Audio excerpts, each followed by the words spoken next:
Hi, I'm Julie And I'm Nikki. from Pumpware, and today's Diabetes Tidbit is it's not always all about the numbers.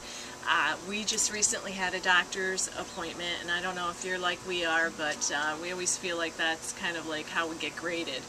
And she came in with all of Nikki's numbers, the graph, right? And all the numbers were what? Way up here for like 2 weeks.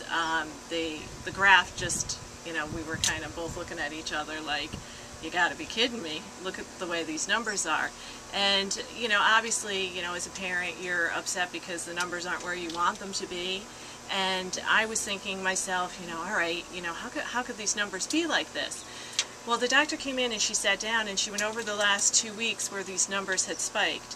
And I was expecting her to be upset, weren't you? Yeah. But she wasn't.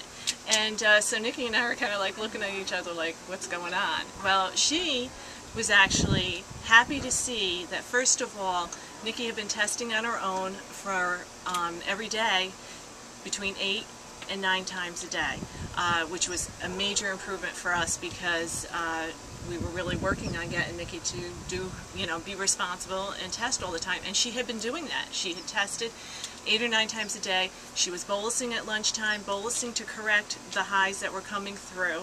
So everything on the chart showed that Nikki was doing what she was supposed to be doing.